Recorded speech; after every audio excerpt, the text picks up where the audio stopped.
Entonces, aquí estamos de nuevo juntos para este nuevo encuentro de la Escuela de Formación y Profundización sobre el don de la divina voluntad en su doctrina y espiritualidad por un lado y sobre la biografía de Luisa Picarreta por el otro. Esta noche, don Marco, tú tratarás el matrimonio místico, así que un tema muy, muy importante y también hermoso. Pero antes de comenzar con el tema de esta noche, don Marco, te haremos una pregunta que nos ha llegado de parte de uno de nuestros oyentes y te la leo. Es la siguiente. Queridísimo don Marco, en su última intervención habló muy bien de la obediencia de Luisa y de cómo también nosotros deberíamos esforzarnos en el ejercicio de esta virtud. ¿Podría darnos algún ejemplo de obediencia en la vida ordinaria, en los casos en que, por ejemplo, no se tenga un padre espiritual que dé la obediencia como fue para Luisa? Muchas gracias a todos por su servicio y gracias a ti por la pregunta. Entonces, le cedo la palabra a don Marco y luego comenzamos con la oración como siempre. Gracias. Bien, para poder responder a esta importante pregunta sobre la obediencia, que en realidad merecería un encuentro completo, una velada dedicada exclusivamente solo para esto. Sin embargo, como decíamos en la biografía, especialmente en el primer encuentro, cuando hablábamos de la infancia y la adolescencia de Luisa, subrayábamos el hecho de que Luisa, desde pequeña, fue acostumbrada a vivir esta virtud de la obediencia, tanto en la familia.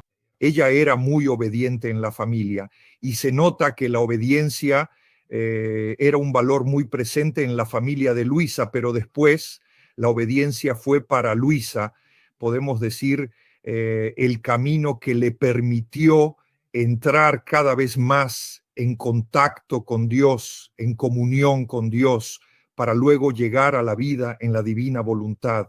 Y también en algunos pasajes de Luisa hay estas afirmaciones claras de que la obediencia es el camino principal para llegar a vivir en la divina voluntad. Así que es una virtud esencial que todos deberíamos cultivar profundamente dentro de nosotros mismos. Dar ejemplos cuando no hay una guía espiritual. Pero nosotros, ante todo, tenemos una obediencia hacia la iglesia. Así que lo que nos pide la iglesia, el magisterio, nuestros obispos, el papa, nuestra obediencia, ya es una señal que nos indica que estamos encaminándonos hacia esta plena comunión con el Señor. Por otro lado, todos los grandes y venerables santos han hecho de la obediencia el camino principal hacia su santidad personal, incluso cuando la obediencia tocaba aspectos o situaciones con los que tal vez ellos mismos no estaban completamente de acuerdo en un principio. Yo siempre pongo este ejemplo. Los grandes reformadores de la Iglesia, pensemos en San Francisco, San Domingo, que vivieron en épocas en las que las mismas ideas que ellos promovían también eran llevadas adelante por otros grupos. La gran diferencia entre estos santos y los otros grupos, que luego se convirtieron en movimientos heréticos, fue precisamente la obediencia a la Iglesia. Si uno quiere reformar la Iglesia, debe reformarla desde dentro, permaneciendo dentro de la Iglesia. Es demasiado fácil acusar, combatir quizás ideas equivocadas que circulan, pero estando fuera. En cambio, hay que estar dentro y la obediencia, aunque me cueste, aunque tenga que hacer algunas emorti, viva alguna mortificación, sin embargo, esto sirve porque nos fortalece, y luego el Señor se encarga de actuar. La figura, por ejemplo, de San Francisco, en mi opinión, es emblemática de cómo él lo primero que quería era reformar la Iglesia en un momento muy peligroso en la vida de la Iglesia. Estamos en el periodo del enfrentamiento entre el papado y el imperio, los obispos condes, en fin. La Iglesia había perdido este apego al Evangelio y la propuesta de San Francisco fue la de querer reformar y logró reformar la Iglesia, pero permaneciendo dentro de la Iglesia. O, por ejemplo, en el 1500, el error que cometió Lutero fue el de separarse de la Iglesia. Cuando uno se separa de la Iglesia y no vive la obediencia, son caminos que nos alejan del Señor. Aquí esto, entonces no hay un... Luego Jesús instruyó muy bien a Luisa sobre la obediencia.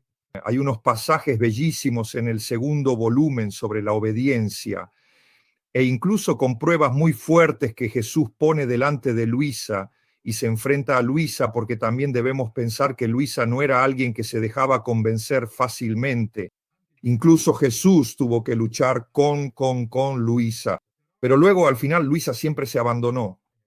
Ella dice: me he resignado a la voluntad de Dios, lo que significa abandonarse totalmente al Señor, aunque lo que el Señor le pedía le costara mucho. Quizás el caso más emblemático es cuando su padre espiritual le dice claramente a Luisa que cuando llegara Jesús, ella debía echarlo. Y ella dice: ¿pero cómo? Yo sin el Señor no puedo vivir una vez que Él viene. ¿Por qué tengo que echarlo? Por obediencia. Y ella cada vez, y Jesús, que quería ponerla a prueba también de una manera un poco simpática, Jesús se le aparecía aún más y ella le decía: pero perdona, si tú sabes que el Padre Espiritual quiere que no hable contigo, ¿por qué sigues viniendo? Y yo siempre tengo que echarte, tengo que mandarte lejos. Esto es, la obediencia es también una herramienta que enseñó poco a poco a Luisa a sumergirse cada vez más profundamente en la voluntad de Dios y luego vivirla en plenitud. Bueno, creo que esta es la respuesta completa y espero haber sido lo suficientemente exhaustivo y detallado en mi explicación. He intentado cubrir todos los puntos importantes para que no queden dudas. Bueno, pues, como siempre, para comenzar nuestra sesión, iniciemos con la oración que nos guiará en este momento. En el nombre del Padre, y del Hijo, y del Espíritu Santo. Amén. Jesús, haz que todo nos haga juntos, que nos fundamos unos en otros en voluntad, deseos y amor, para que yo pueda fundarme en los deseos, voluntad y amor de todas las criaturas, para que todo sea renovado en tu voluntad. Y luego fundo todas mis pequeñas partículas en las tuyas para poder fundirme en todas las partículas de las criaturas, para darte por todos ese amor, esa gloria y esa satisfacción que todos te niegan. Y te pido que selles este mi acto, Jesús, con tu bendición para mí y para todos. Vida mía, Jesús, me fundo completamente en tu santísima humanidad y divinidad, parte por parte, porque tu humanidad tiene como centro de vida la divina voluntad, y quien vive en ella vive en este centro, difundiendo luz por todas partes y a todos. Por eso, mi Jesús, fundo mi inteligencia en tu inteligencia, mi memoria en tu memoria, mi voluntad en la divina voluntad. Fundo mi mirada en tu mirada, mi olfato en el tuyo, oh Jesús, mi voz en tu voz, mi oído en el tuyo. Fundo mis manos y mis obras en tus manos y en tus obras, mi latido y mi respiración en tu latido y respiración, y la circulación de mi sangre en la circulación de tu sangre. Oh mi amado Jesús, Dios te salve, oh María, llena eres de gracia, el Señor es contigo. Bendita tú entre las mujeres y bendito el fruto de tu vientre, Jesús. Santa María, Madre de Dios, ruega por nosotros pecadores, ahora y en la hora de nuestra muerte. Amén. María, Madre y Reina de la divina voluntad. Orad por nosotros. En el nombre del Hijo, del Espíritu Santo. Amén. Bueno, queridísimos, como decía Daniela, el tema de esta parte de la biografía de Luisa es un tema importante, quizás podríamos decir el tema central de toda la experiencia espiritual y mística de Luisa, que es el de su matrimonio místico. Es una de las experiencias más importantes de toda la vida de Luisa. Podemos decir así que en la vida de Luisa hay momentos importantes que han cambiado su vida, han marcado todo su recorrido y la han llevado cada vez más a una maduración de su relación con Jesús y de su vida en la divina voluntad.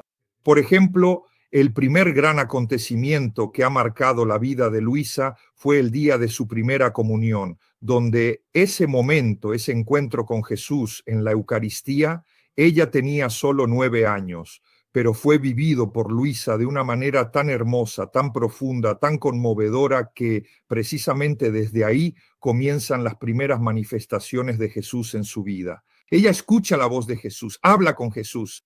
Luego está este momento tan significativo del matrimonio místico, que veremos detalladamente cómo Jesús la llevará a este sagrado matrimonio y qué le hará experimentar en este profundo matrimonio que se desarrolla en 3 matrimonios distintos, en 3 eventos cruciales que después analizaremos con mayor profundidad.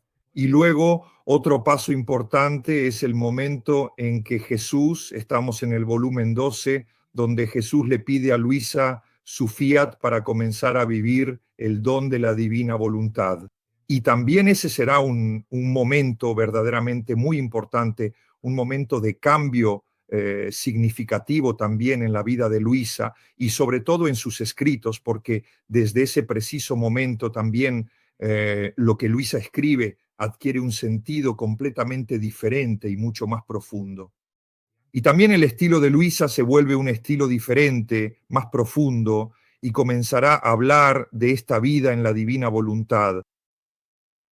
Y luego está el momento de su muerte, el 4 de marzo de 1947, donde allí se ve la culminación de todo su recorrido.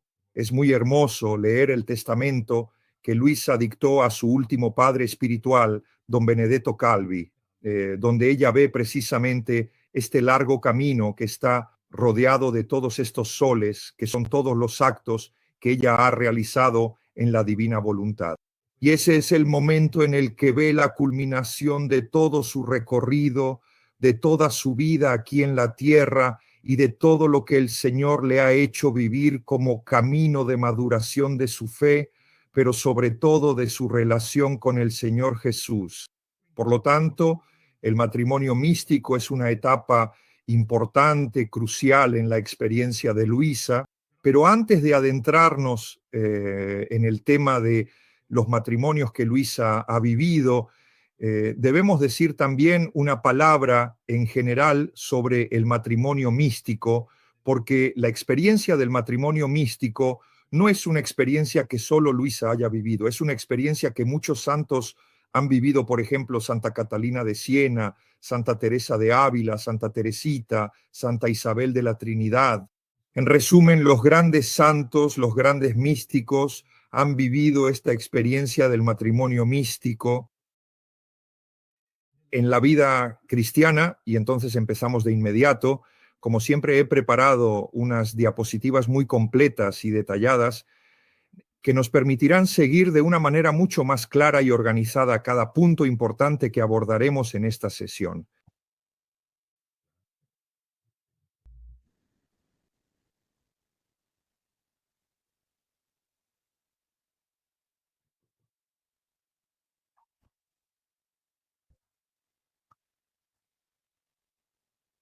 Bien, ¿qué es el matrimonio místico? Empecemos a responder a esta pregunta. Podemos decir que en la vida cristiana el matrimonio místico, el matrimonio espiritual, se define como el grado más alto de unión con Dios que se puede alcanzar en la tierra. Se habla de matrimonio espiritual como una analogía con el matrimonio común.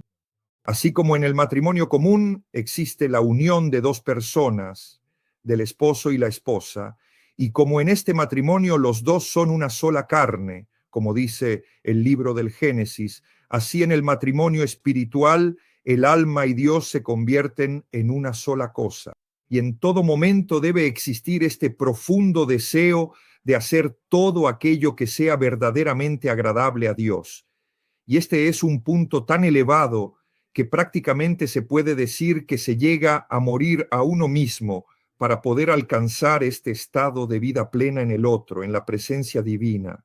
Y para lograr esto es necesario ser purificado y liberado de todo apego hacia uno mismo y también hacia los demás. Y esto lo hemos visto en la primera parte de la experiencia espiritual de Luisa, donde Jesús le pide a Luisa que se desprenda de todo, que se desprenda de las cosas, que se desprenda de las personas, que se desprenda. Jesús incluso le pedirá que se desprenda también de las cosas santas, de las cosas sagradas, es decir, estar completamente libre de cualquier tipo de apego para poder dedicarse totalmente solo a Jesús. Para decirlo con San Juan de la Cruz, gran místico del siglo XVI, él dice que se llega al matrimonio espiritual después de haber pasado por la noche oscura de los sentidos, la más terrible y purificadora del espíritu, como también sucedió en la experiencia de Luisa.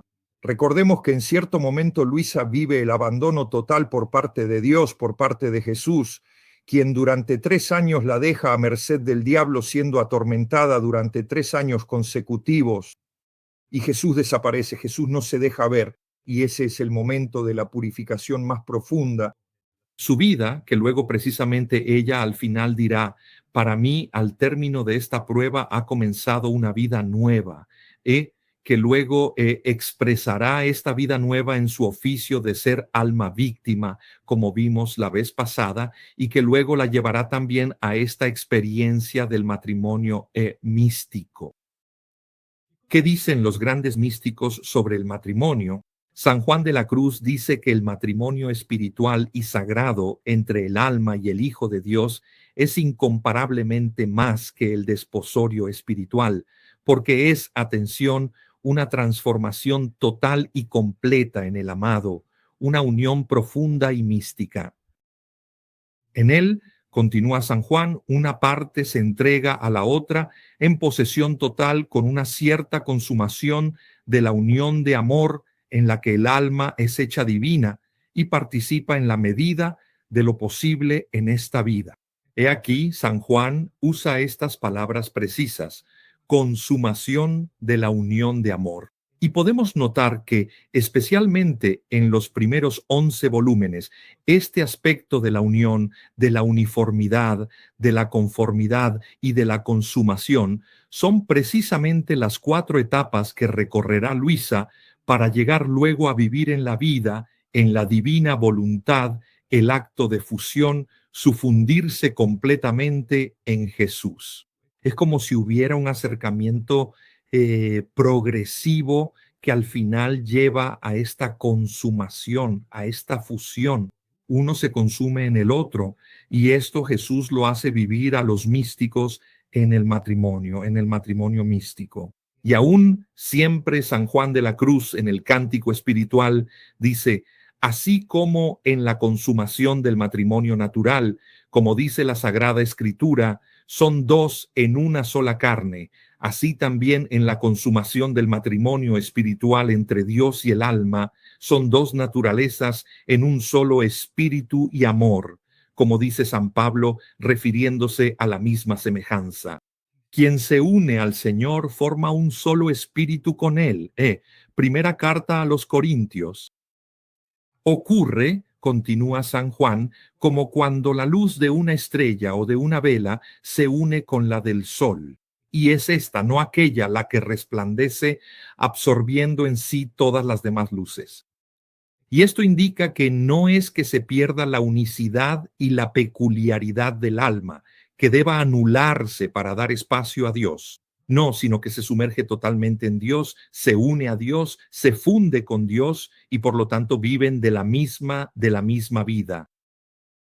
También Santa Teresa de Ávila, otra gran mística, habla del matrimonio espiritual en el 7º capítulo del Castillo Interior.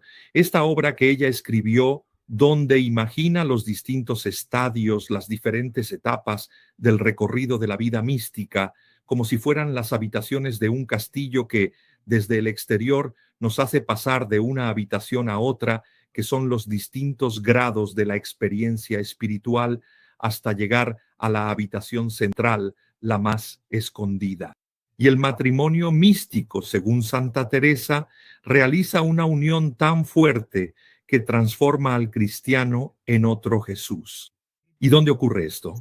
En esta 7ª habitación, que es la habitación nupcial, donde se da esta unión profunda entre Jesús y el alma, y es en este punto cuando uno puede decir, usando las palabras de San Pablo en la carta a los Gálatas, ya no soy yo quien vive, sino que es Cristo quien vive en mí. Y puede decir esto porque de hecho, en el corazón y en el comportamiento, uno se convierte en una sola cosa con el Señor. Esto es, en resumen, ¿qué es el matrimonio místico? Ahora veamos cuáles son los efectos del matrimonio místico. Nadie más que Santa Teresa de Ávila ha descrito los efectos que el matrimonio místico produce en el alma. El primero, el olvido de sí mismo. Y como dice Santa Teresa, es como si el alma ya no existiera, tan absorbida está en la búsqueda del amor de Dios. El alma, en pocas palabras, ya no desea nada para sí misma, sino que solo quiere promover la gloria de Dios. Y por esto esta alma estaría incluso dispuesta a sacrificar su propia vida. Por lo tanto, uno se olvida de sí mismo porque toda la atención está puesta en el esposo, en Jesús. Otro efecto, un gran deseo de sufrimiento. Atención, aquí hay que entenderlo de la manera correcta, ¿eh? No son masoquistas estos místicos que buscan y desean sufrir. El alma quiere que se haga la voluntad de Dios en ella, aceptando cualquier cosa que Dios quiera como lo mejor para ella.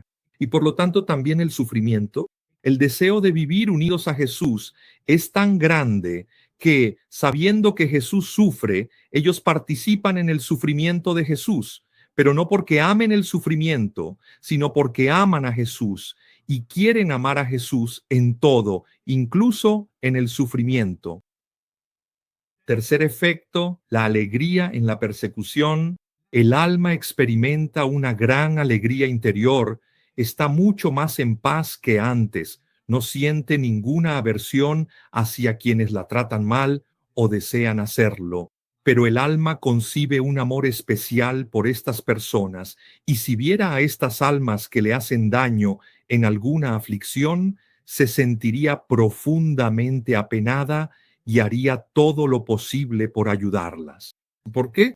Porque en el matrimonio místico, precisamente, uno vive totalmente en el corazón de Dios, y Dios vive en el corazón del alma, de modo que los sentimientos, lo que se experimenta por los demás, es lo que Dios experimenta. Y por lo tanto, Dios nunca sentirá odio por nadie. Amará incluso a quienes lo persiguen. Así como hizo Jesús en la cruz. Padre, perdónalos porque no saben lo que hacen. Y los mártires son precisamente la manifestación más explícita de esta alegría en la persecución. Si leemos los actos de los mártires, vemos que los mártires, cuando sufren la persecución, aunque sufren, alaban a Dios, cantan, dan alabanza al Señor, no porque estén locos, sino porque su experiencia de unión con el Señor es ya tan fuerte que les lleva a vivir, incluso en la persecución, la alegría de estar con el Señor. Luego, otro efecto es el deseo de servir a Dios. Al contrario de cuando el alma sufre, el deseo fuerte de morir es grande. ¿Por qué? Porque el alma quiere estar siempre con el Señor. Y esto también está presente en la experiencia de Luisa. Se experimenta un gran deseo de servir a Dios y de ayudar a todos, a cualquier alma, en la medida de lo posible para acercarla al Señor. Y el último efecto es el desapego de toda cosa creada. El alma ya no desea las consolaciones de este mundo, porque se da cuenta de que el Señor habita en ella y por lo tanto experimenta un desapego de todo y un deseo de estar sola o ocupada en algo útil, un recogimiento constante, pero permaneciendo siempre en Dios para poder vivir un tierno amor por Él. Y esto Luisa lo presenta muy bien en el primer volumen, precisamente en el primer pasaje, el del 28 de febrero de 1899, cuando habla de la fe. Luisa dirá, la fe es como si tú, ahora la fe, te lleva a desapegarte de todo de los bienes materiales. ¿Por qué? No porque esos bienes sean negativos, sean peligrosos, no. Dice, es como si yo hubiera recibido 1.000 millones, mientras que todos los bienes de este mundo valen 1 centavo. Ahora, ¿qué prefiero yo? ¿Qué quiero? ¿El 1.000 millones o 1 centavo? Yo prefiero el 1.000 millones. Por lo tanto, Luisa se desapega de todo lo de este mundo, no porque sea algo malo, sino porque tiene poco valor en comparación con el gran don que ha recibido del Señor. He aquí, este es el modo de pensar de quien vive esto, el desapego de todo, porque ya lo he tenido todo, lo demás no me interesa, porque ahora sé que he encontrado mi tesoro, que he encontrado mi perla preciosa. Esto en general es lo que es el matrimonio místico. Pero también hay que decir que en Luisa el matrimonio místico tiene un significado diferente respecto a esos matrimonios a los matrimonios místicos de los otros santos. ¿Por qué? Porque para los otros santos el matrimonio místico es un punto de llegada. Es decir, toda la vida, pensemos en Santa Catalina, Santa Teresa, Santa Teresita, Santa Isabel, Santa Faustina, en fin, todos estos grandes santos que han vivido esta experiencia, la han vivido como el final de su camino, como objetivo, como meta de su caminar. Por lo tanto, el matrimonio es la culminación de toda su experiencia espiritual, es el punto de llegada. En cambio, en la experiencia de Luisa, y aquí se entiende qué significa vida en la divina voluntad, el matrimonio no es un punto de llegada para Luisa, sino que el matrimonio místico es el punto de partida de la experiencia de Luisa, porque todo lo que el Señor hará vivir a Luisa, es decir, la vida en la divina voluntad, surge de esta unión con el Señor, de este matrimonio, de este vínculo que une a Jesús y Luisa. Entonces, la vida de hecho, para poder, cuando Luisa entra en la divina voluntad, ¿qué hace? Lo primero que hace Luisa es fundirse en la divina voluntad, es decir, unirse, porque todo lo que ella vivirá lo vive a partir de esta fusión, de esta unión con él. Así que esto es algo muy importante. Para los demás, el matrimonio es el punto de llegada. En cambio, para Luisa se convierte en el punto de partida. Y entonces llegamos precisamente a Luisa y vemos cómo Jesús comienza a preparar a Luisa para este matrimonio místico. Son algunos pasajes que tomamos del primer volumen, donde se relatan estos tres matrimonios. Después de haber mencionado precisamente a grandes rasgos qué es el desposorio místico y sobre todo los efectos en el alma que está unida a Dios, ahora entramos en la experiencia vivida por Luisa y relatada en el primer volumen de sus escritos. Jesús continúa esa preparación que hemos descrito, que ya está descrita en los párrafos anteriores, es decir, el desapego de todo lo que la rodea, por lo tanto, purificación exterior, purificación interior, que encontramos todo en el primer volumen, purificación de la memoria, meditación, purificación de la memoria y meditación de la pasión, la lucha contra los demonios y, finalmente, comenzar a vivir también el oficio, el estado de víctima. He aquí, son todos momentos de preparación para este matrimonio. De hecho, Jesús inicia la preparación próxima a este matrimonio con algunos estratagemas que se asemejan mucho, y es también muy bonito leerlo, a las dinámicas típicas de dos enamorados, de dos prometidos. Si antes Jesús se dejaba ver poco y Luisa se quejaba de esto, ahora Jesús se deja ver incluso 3 o 4 veces al día. Y de hecho, Jesús se comportaba como un enamorado que no sabe estar sin su amada. Y justamente, veamos, ¿ves? Te amo tanto, dice Jesús a Luisa, que no sé estar si no vengo. Me siento casi inquieto pensando que tú estás sufriendo por mí y estás sola. Por eso he venido para ver si necesitas algo. Quiero complacerte en todo. Me siento tan atraído hacia ti que no puedo evitar hacer lo que tú quieres.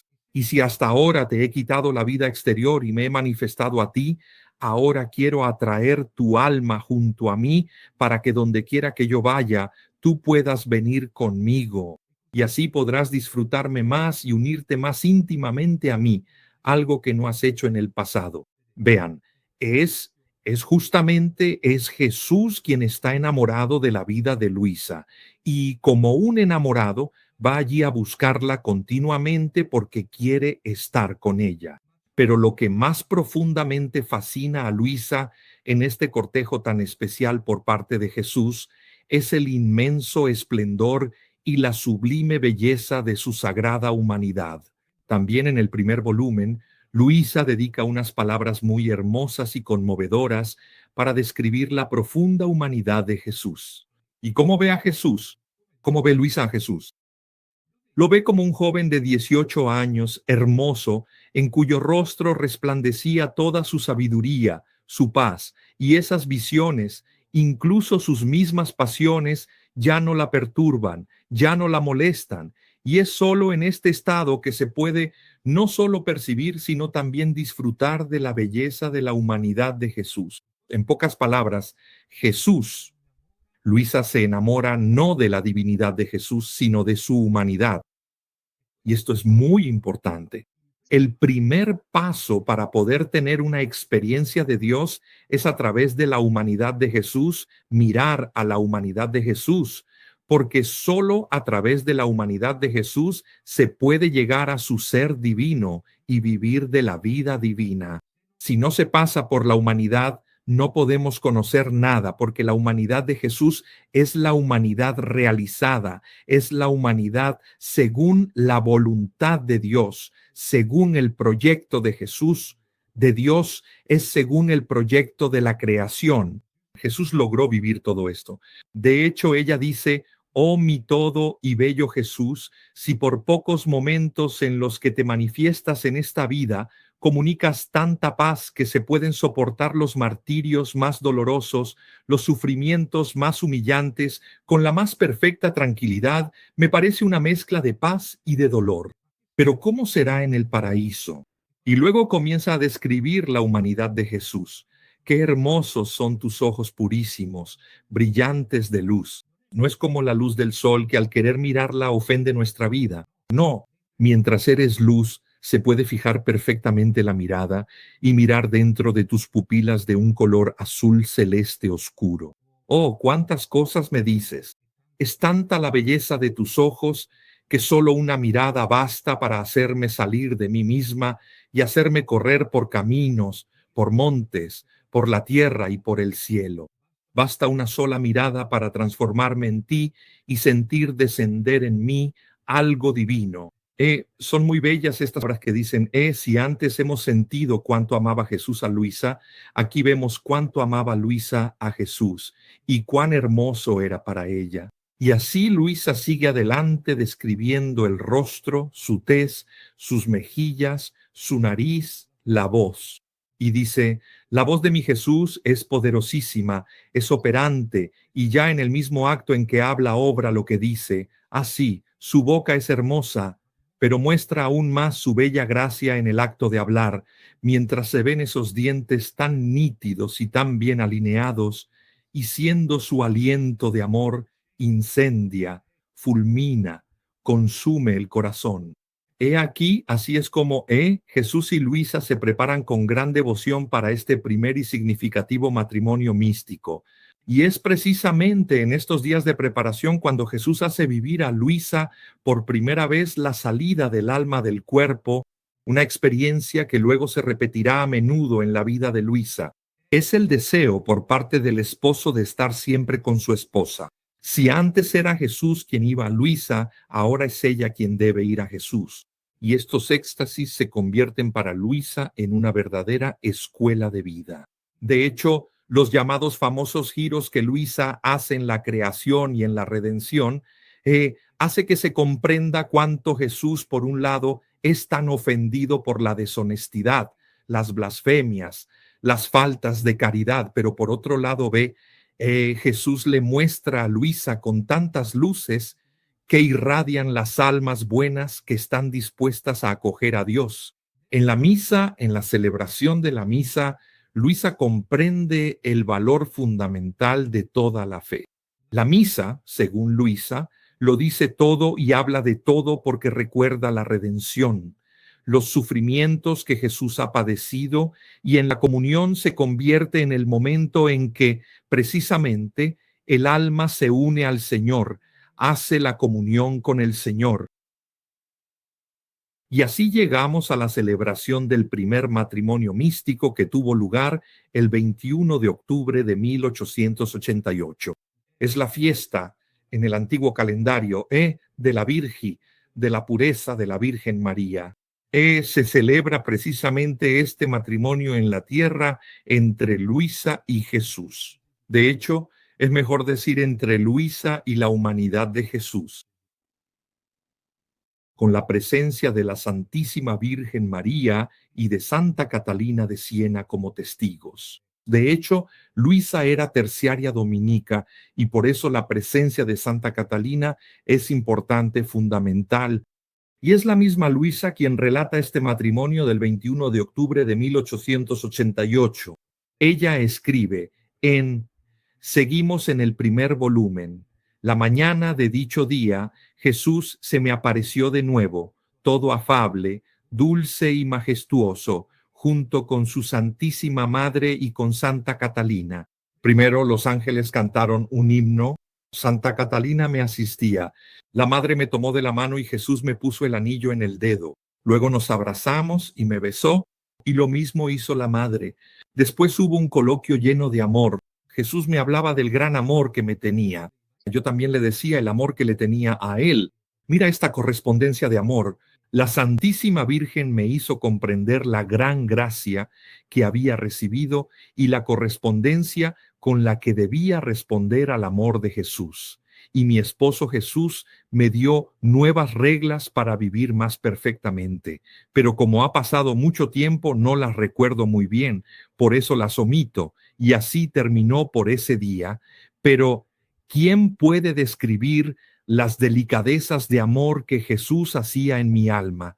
Eran tantas y tan grandes que es imposible describirlas, pero lo poco que recuerdo trataré de contarlo. He aquí, es realmente conmovedor pensar que la Virgen sea testigo de este acontecimiento. Es cierto que ella es mediadora de todas las gracias, pero también es verdad que Luisa tiene por la Virgen una devoción especial. El rosario es su fiel compañero durante el día, y mientras que la presencia de Santa Catalina se explica precisamente por el hecho de que Luisa es terciaria dominica. Y esto, como hemos dicho antes, como efecto de este matrimonio místico, también aquí Luisa siente un fuerte deseo de sufrir por Jesús, por la redención de la humanidad, junto con el amor con el que la envuelve el Señor Jesús. Ahora Luisa está en esta numerosa multitud de amantes y vive este gran misterio de unión con el Señor en la paz, en la serenidad, en el servicio al prójimo. Y quien la ve en su estado de rigidez puede pensar que duerme, pero en realidad no sabe que su corazón en esa inmovilidad es un corazón palpitante, un corazón que ama, un corazón que late unido al de Jesús, que sigue salvando al mundo. Es ella con Jesús. Y Luisa continúa su relato. Ahora no podemos leerlo todo y narra toda la belleza contemplando la gloria de los ángeles y de los santos en el cielo.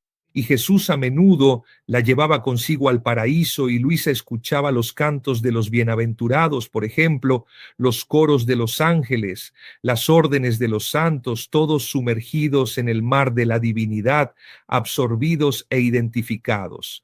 En resumen, Jesús le hace vivir el paraíso durante este matrimonio místico, y era tal la inmensidad, la grandeza, la santidad de Dios que no queda más que reflejarse en esas luces. Y así el alma en el cielo se asemeja cada vez más a Dios, con la única diferencia de que Dios es ese gran sol y el alma es un pequeño sol. En esa patria celestial, Luisa y Jesús paseaban juntos y Jesús la presenta a los santos como su nueva esposa. Y todos los bienaventurados se unen para participar en la alegría de su matrimonio. Y es Jesús quien dice a los santos: ven abajo, ven esa alma. Es un verdadero triunfo de mi amor lo ha superado absolutamente todo en ella, en cada aspecto de su ser. Aquí está tu lugar y nadie te lo puede quitar. Pero también hay algo negativo en este sentido, Luisa, precisamente porque vive esta alegría celestial, mística, divina. Sin embargo, Luisa siente el peso de tener que seguir viviendo aquí en la tierra después de haber visto todo el paraíso y haber experimentado el encanto de los bienaventurados. Y entonces, como decíamos antes, Luisa cultiva este deseo de morir, no porque desprecie la vida, sino porque quiere que su vida alcance esa plenitud que ella ha sabido saborear en este viaje que hizo con Jesús al paraíso. Pero la obediencia pone un freno a esto. De hecho, podría morir solo si el confesor le diera esta obediencia, mientras que antes se le había ordenado absolutamente no desear la muerte. Y sabemos que Luisa vivirá hasta 1947, a la edad de 82 años. Y así pasamos a la preparación del segundo matrimonio místico. En este segundo matrimonio místico hay una preparación. El matrimonio espiritual, como hemos visto, es un fenómeno místico que involucra a aquellos a quienes el Señor quiere, a quienes el Señor quiere concedérselo durante su vida. Sin embargo, parece que para Luisa este fenómeno tiene connotaciones diferentes. De hecho, las bodas suelen ser únicas en los demás místicos. En cambio, aquí en este matrimonio hay como un segundo matrimonio, o yo diría una forma más completa de vivir esta unión con el Señor.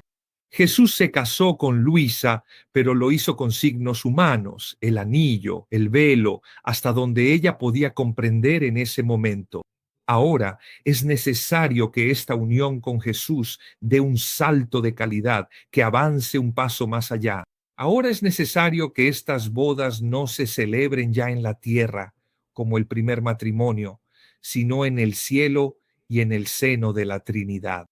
Y por eso Jesús debe prepararla a través del don de nuevas comprensiones, pero curiosamente, precisamente sobre las tres virtudes teologales. Si ahora Luisa está llamada a vivir esta experiencia adicional de unión con el Señor, ya no solo con la humanidad de Jesús, sino con la divinidad, con la Santísima Trinidad, debe comprender cuáles son las virtudes teologales de Dios.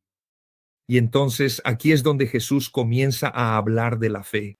Dios poderoso, ¿qué poder puede resistir ante ti sin quedar deshecho? Santidad inmensa de Dios, ¿qué otra santidad, por más sublime que sea, se atreverá a presentarse ante tu presencia? Luego pasa a hablar de la esperanza, pero partiendo de la fe. Y Jesús sigue hablando, son catequesis que Jesús le da a Luisa para prepararla para esto. Dice, para obtener es necesario creer.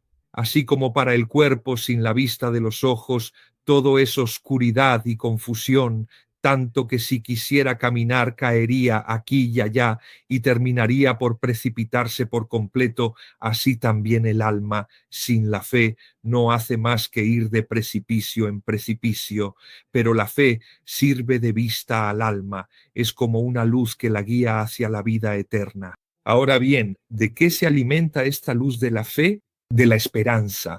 ¿Y de qué sustancia es esta luz de la fe, este alimento de la esperanza? De la caridad. He aquí la tercera virtud.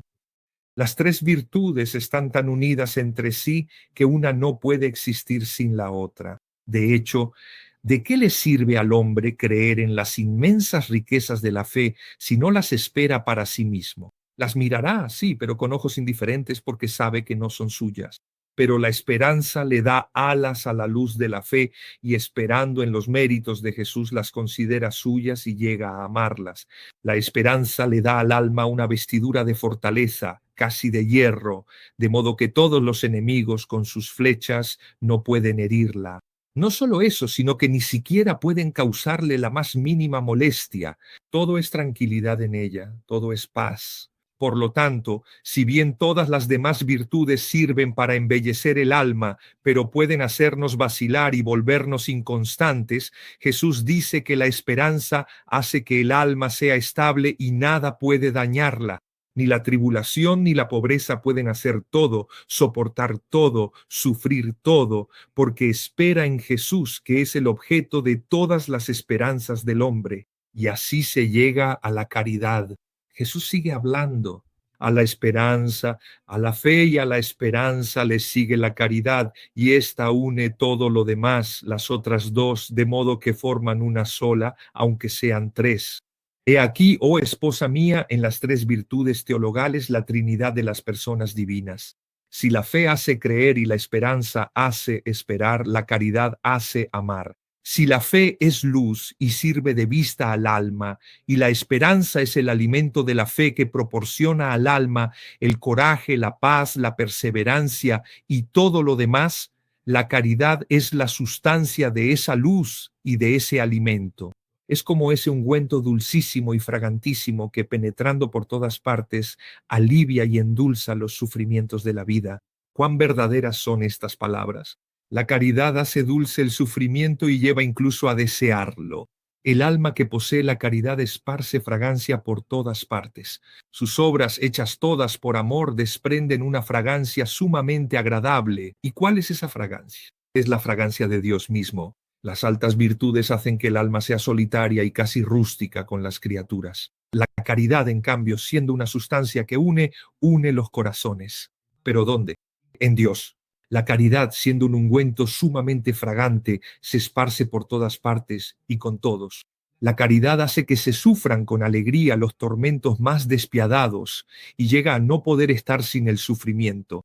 Y cuando se ve privada de ello, le dice al esposo Jesús, a su esposo Jesús, sosténme con los frutos que son el sufrimiento, porque languidezco de amor, y ¿dónde más puedo mostrarte mi amor si no es sufriendo por ti? La caridad arde, consume todas las demás cosas e incluso las mismas virtudes y lo convierte todo en sí misma. En resumen, es como una reina que quiere reinar en todas partes y que no quiere ceder ante nadie. Vean, estas palabras son palabras que solo en Dios se pueden vivir humanamente. Este escrito, estas palabras de Jesús que habla de la caridad, son palabras de locos. Nadie vive así. Pero cuando se vive y se conoce el amor divino, se entiende, sobre todo mirando lo que vivió Jesús en su vida, porque Jesús vivió el amor por la humanidad de esa manera. Y así llegamos al segundo matrimonio místico que ocurre el 7 de septiembre de 1890. Vean, así dispuesta, mientras su alma experimenta un amor más intenso, ¿qué hace Jesús? La transporta fuera de sí misma y la lleva al paraíso, donde, en presencia de la Santísima Trinidad y de toda la corte celestial, renueva las bodas. Se le da un anillo, otro anillo. Ahora el anillo tiene 3 piedras preciosas, una blanca, una roja y una verde. No sé por qué esos colores, pero no tiene nada que ver con la bandera italiana, y es entregado al Padre, que lo bendice, mientras el Espíritu Santo le toma la mano derecha y Jesús pone el anillo en el dedo anular y luego recibe el beso de las 3 divinas personas. He aquí el efecto de esta vida en su vida ordinaria de este segundo matrimonio místico en el paraíso. Luisa puede constatarlo pocos días después porque, y lo leeremos ahora, algunos días después, tras recibir la comunión, Luisa pierde el sentido y ve presente ante ella a la Santísima Trinidad, la misma que vio en el cielo, y enseguida se postra en adoración, confiesa su nada y no se atreve a pronunciar palabra. Y entonces he aquí que le hablan: no temas, anímate, hemos venido para confirmarte como nuestra y tomar posesión de tu corazón. Esto nos hace recordar profundamente el Evangelio de Juan, específicamente en el capítulo 14, cuando dice de manera tan significativa: vendremos y haremos nuestra morada en él. Y así, más adelante, en este pasaje del volumen 12 del 5 de diciembre de 1921, también allí Jesús confirma esto y le hace entender que ahora su vida es una vida en estrecha unión de vida con la Trinidad. Y le dice: tu familia es la Trinidad. ¿No recuerdas en los primeros años de cama cuando te llevé al cielo y ante la Trinidad Santísima hicimos nuestra unión y ella te dotó de tales dones que tú misma aún no los has conocido? Y cuando te hablo de mi voluntad, de los efectos y el valor que te doy, son revelaciones de los dones con los que desde entonces fuiste dotada. Por lo tanto, esta experiencia de unión con la Santísima Trinidad, Luisa la llevará consigo, la llevará adelante durante toda su vida. Y así llegamos al tercer matrimonio místico, el de la cruz, que ocurre precisamente el 14 de septiembre de 1894, fiesta de la exaltación de la cruz. Desde la infancia, Luisa es invitada por Jesús a imitar su vida y su pasión. Todo está orientado a esta unión, a este matrimonio en el que dos se convertirán en una sola cosa.